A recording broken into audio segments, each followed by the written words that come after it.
Zdravím vás, moje meno je Martin Chudý, som konzultant pre zdravie a životosprávu. Nachádzame sa v Nitre na Chrnovej malej gazdonke, kde bývam so svojou priateľkou a so svojím psíkom. Dnes vám chcem ukázať, ako si robiť vynikajúce raňajky, ktoré ja považujem za najhodnotnejšie a najzdravšie raňajky, aké si vôbec môžete urobiť. Takže ukážem vám až dva recepty, dve alternatívy týchto receptov, teda týchto raňajok. Z čoho pozostávajú tieto raňajky? Tieto raňajky by som im dal názov surové vajíčka s proteínom. Možno ste sa niektorí teraz zarazili, že surové vajíčka, že tomu bude určite nechutné a nezdravé, pre Boha veľa cholesterolov a tukov to obsahuje a čo to od vás teraz vlastne chcem a čo vám to ponúkam. Avšak dovolte mi, aby som vám to troška priblížil a vysvetlil teda. Takže náš recept bude pozostávať zo 4 vajíčok, urobím teda 2 recepty, v každom použijem 2 vajíčka. O čo sa jedná? Tieto vajíčka som vzal na to, že sa moje domáce minuli z domu, tak som kúpil od jednej pani včera 12 vajíčok za euro 50. Skutočne, čiže vidíte, že tieto vajíčka sú aj veľmi lacné. Sú to domáce vajcia, iné vajcia by som sa netrúfol surové zjesť a možno ani inak pripravené. Tieto vajíčka sú fakt skutočne veľmi hodnotné, tým, že sú surové, sa tam zachovajú všetky perfektné významné látky, minerály, vitamíny a iné látky a taktiež sú veľkým zdrojom perfektných nasýtených tukov a cholesterolu. Možno ste sa teraz niektorí, ktorí žijete v cholesterolovom klamstve, zarazili, ale takýto cholesterol sa vôbec vo vašom tele nestrebáva, je súčasťou každej vašej živej bunky. Cholesterol sa tačí tak na 75% vytvára v pečeni a tento cholesterol vaše telo využije na tvorbu hormónov, hlavne steroidných hormónov a doslova vám dodá energiu a šťavu. Ja sám to prakticky vyše roka už tieto raňajky konzumujem a moje testy cholesterolu sú absolútne v poriadku, takže sa skutočne nemusíte báť. Jediný zlý cholesterol je zoxidovaný cholesterol, ktorý vznikne, keď napríklad tie vajíčka zoberiete aj domáce a budete ich pri vysokých teplotách pripravovať hlavne na rastlinných olejoch.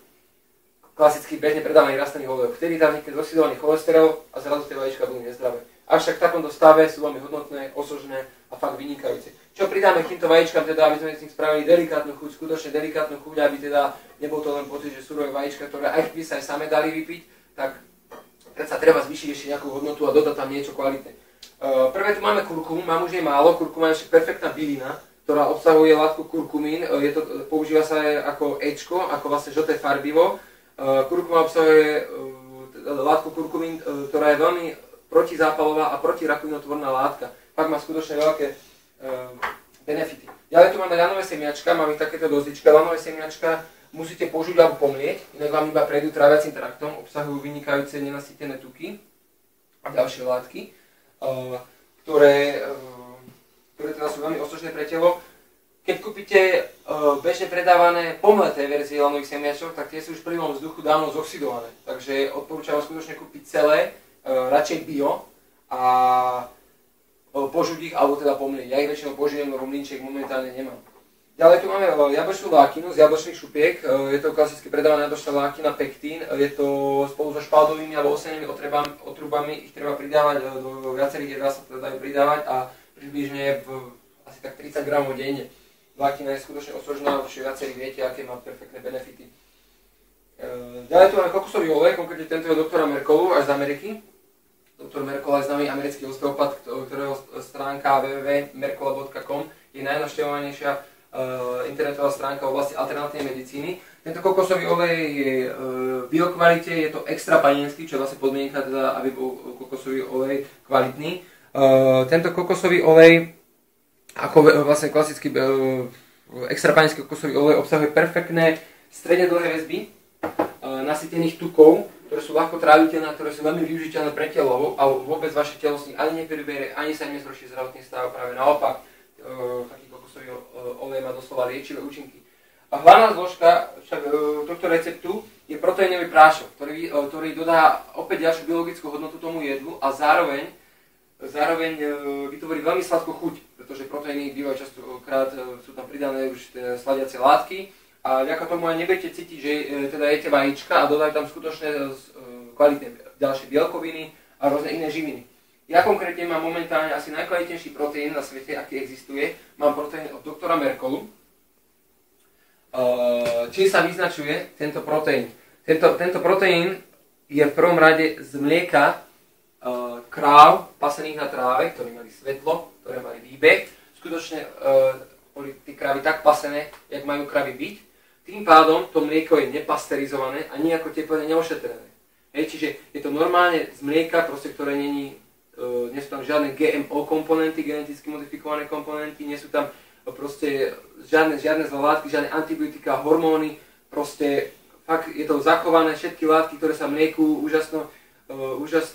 úžasné vlastnosti mlieka sú tam všetky zachované, hej. Fakt je to nepasterizovaný a jedná sa iba o 3 značky na svete, ktoré robia proteín z nepasterizovaného mlieka.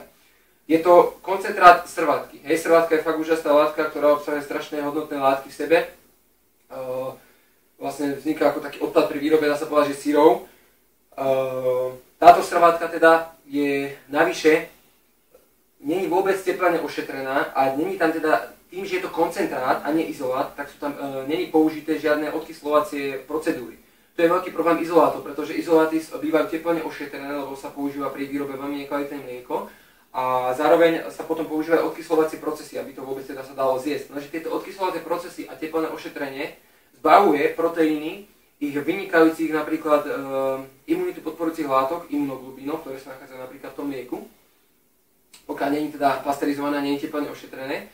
A zároveň takéto teplné ošetrenie a tieto odkyslovacie procesy narúšajú krehkú väzbu aminokyselín a sťažujú využitie proteínov. Čiže telo ani nevie dokladne využiť proteíny a aminokyselín z takého proteínu.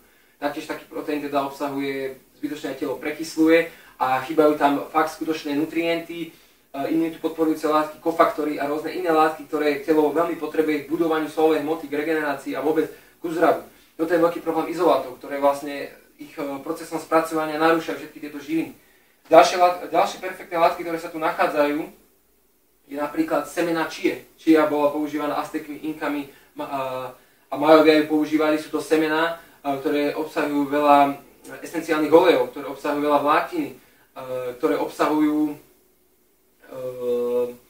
perfektné proste tuky. A chia a veľa vlastne bielkovín a aminokyselín, dôležitých skutočne kľúčových aminokyselín. Semená chia sa však používajú v viacerých proteínoch, lenže nesprávnym ošetrením môžu zoxidovať a môžu byť opäť nebezpečné, podobne ako lanové semiačka. Ale v tomto proteíne tie chia semená sú skutočne spravené takým procesom, že sú tam zachované všetky látky a pak je to vynikajúci zdroj tým pádom napríklad vláknin v tomto proteíne. Ďalej, čo sa tu nachádza, respektíve čo sa nenachádza, je to, že sa tu nenachádzajú žiadne umelé sladidlá ani farbivá, ktoré skutočne sú zbytočne pridávané do proteínov a sú veľmi nekvalitné. V tomto proteíne je použitý tzv. Luohan, to je, dá sa prirovnať vlastne napríklad k uhorke, Číňania ju používajú už doslova stáročia. Je to fakt skutočné perfektné sladidlo, 300 krát sladšie ako cukor a je to úplne prírodné sladidlo na perfektnej báze vytvorené. Ďalšie také sladidlo, ktoré je tu maltodextrín. Opäť možno ste sa niektorí zarazili, pretože bežne predávaný maltodextrín, okrem toho, že môže byť z GMO komponentov vyrobený, tak býva syntetický, čo je pre telo ťažko stráviteľné a nie je to veľmi pre telo osožné. Tento maltodextrín je čisto prírodný, organický a tým pádom má nízky glykemický index. Žiadne GMO komponenty sú sa nie použité, je ľahko stráviteľný a proste je vynikajúcu, má aj takú sladivú chuť a absolútne je pre telo prospešný. Ďalej, čo sa tu nachádza, sú tu dokonca opäť tuky z kokosového oleja so stredne dlhými väzbami nasytených kyselín, nasytených vlastných kyselín, čiže opäť sú tu ešte aj pridané ďalšie perfektné tuky. Ďalej napríklad tu nie je sojový lecitín, ktorý častokrát je vyrobený z GMO komponentov. Je tu 100% organický slnečný sojový lecitín. Ďalšia vec, možno, ktorú by som teda ešte vyzdvihol, je tu prirodzená čokoládová aroma. A jedna z posledných vecí, ktoré by som vyzdvihol, je, že nachádza sa tu ešte prídavok probiotických látok, probiotických kultúr, aby bol tento proteín ľahko straviteľný, rýchlo využiteľný a podobne. V jednej dávke, a vôbec v tomto proteíne sa nachádza 15 biliónov probiotických baktérií. Skutočne perfektných probiotických baktérií, ktoré vám podporia vôbec imunitu, strebávanie a všetko proste. Probiotické baktérie dúfam, že nemusím predstavovať. Toto je základ teda nášho prvého receptu. Čo sa týka prvého receptu, tam ešte pridáme mlieko. Toto je domáce mlieko z mliečného mliekomatu, tu v Nitre. Toto mlieko je fakt skutočné mlieko, má len 2 dní záruku. Toto mlieko absolútne, aj keď ho odporúčajú, lebo zo zákona musia, ja ho nepreváram. Obsahuje všetky hodnotné látky, imunitu podporujúce a absolútne sa, pokiaľ nemáte nejak výrazne nabúranú imunitu, tak určite sa nemusíte báť, že by vám mohlo nejak poškodiť. Ďalej tu máme ešte maslo. Maslo však ja pridávam málo kedy, respektíve ho milujem zjesť samotné, takže to zatiaľ do receptu nepridám. Takže poďme si vytvoriť teda náš recept. Zoberiem si misku. Vajíčka si dám sem. rozbijeme si vajíčka. Skutočne sa môžete sa pozrieť, že tieto vajíčka majú fakt krásnu veľkosť a krásnu farbu, hej. Skutočne, keď pozriete to žltko, tak to žltko je veľmi oranžové, čo svedčí, že tam je stále veľmi veľa omega-3 tukov a skutočne toto vajíčko má perfektnú hodnotu. Ja si takto rozbijem 4 vajíčka, krupinky mi našťastie neostali. 2 vajíčka si teda oddelím na ďalší recept.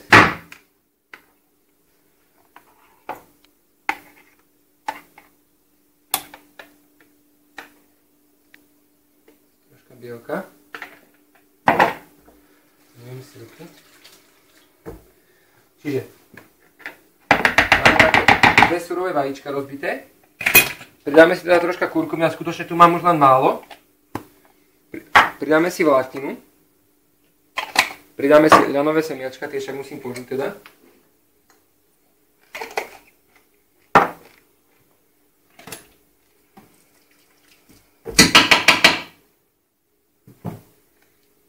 Pridáme si kokosový olej.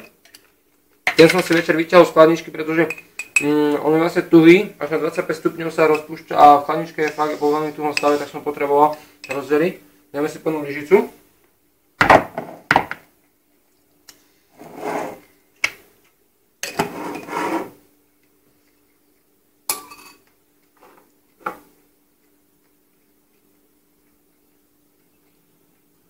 Pardon. Pridal som malé semiačka. Ak ma to nechutné, tak si ich radšej pomýte.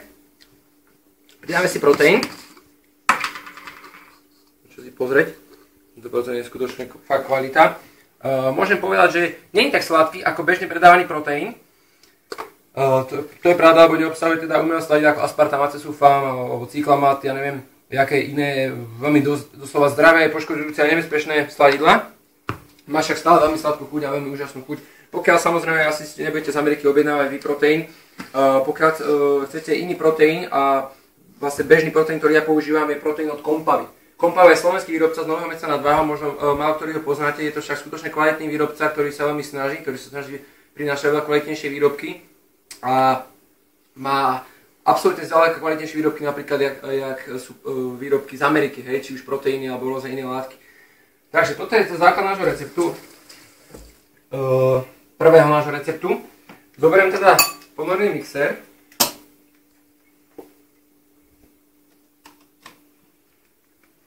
Rozmixujem to všetko.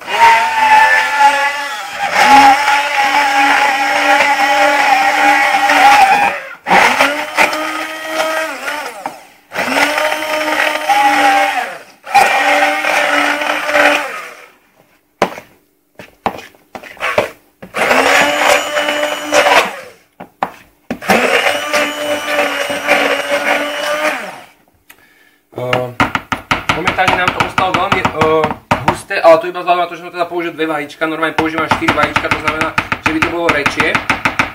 Avšak niekomu to možno vyhovuje. Čiže toto máme tak v rýchlosti prvý recept. Zatiaľ si to nechám tak. A položím si to tu. Tu máme druhý recept, do ktorého teda opäť pridám kurkumu, ale skutočne tu už je málo. Nebudem tam pridávať lanové semiačka, iba vlákninu. Kokosový tam opäť pridám, pretože toho nikdy nie je dosť. Dám však menej už. Pridám ešte raz teda proteín.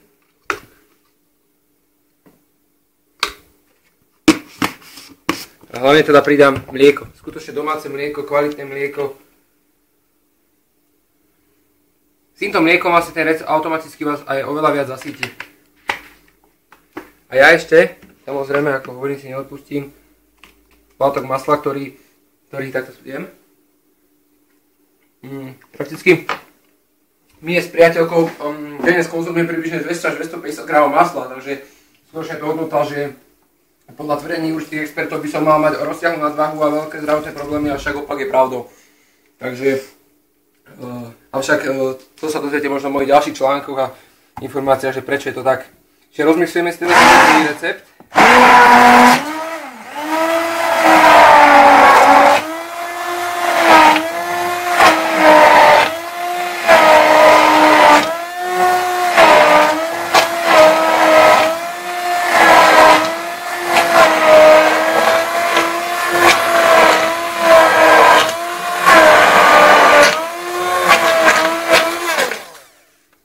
Dobre, takže máme to takto pomixované.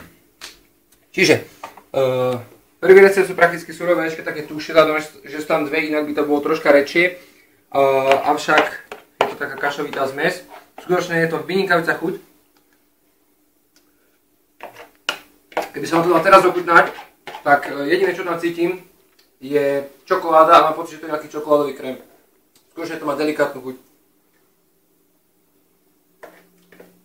Však vy zbytočne by ste čakali, kým to celé zjem. Ja si to určite vychutnám. Druhý recept je samozrejme väčší. Ten si napríklad môžete zobrať so sebou a vypiť napríklad po cvičení. Hej, ideálne so sebou proste, lebo to hustý, tým, že je tam veľa mlieka, tak vás to zasytí.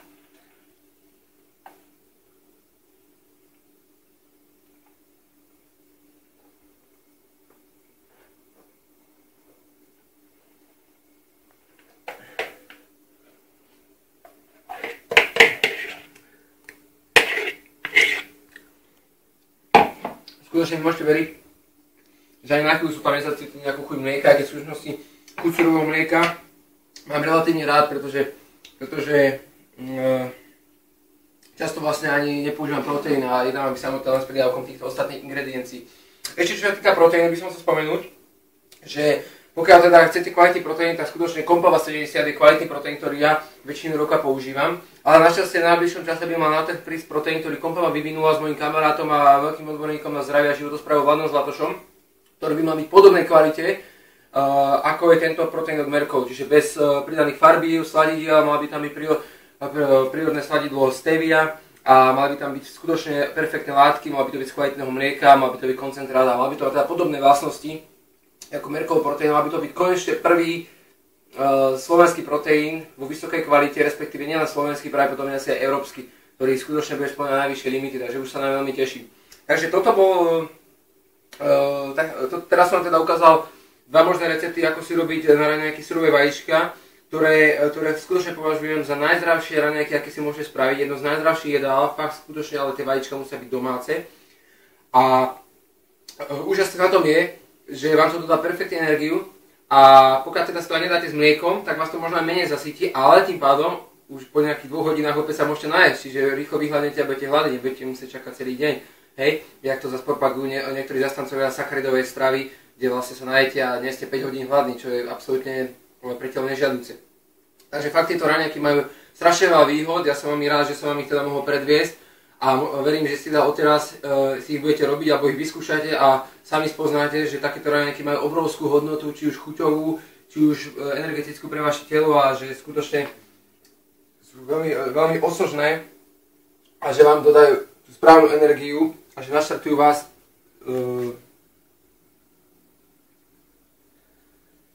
na vašu novú cestu za zdravším životom, kde si udržíte vaše trvalé zdravie, hej, takže som veľmi rád teda, že som vám to mohol predviesť a určite sa uvidíme aj v najbližšom čase, tak sa zatiaľ majte pekne a dobrú chuť.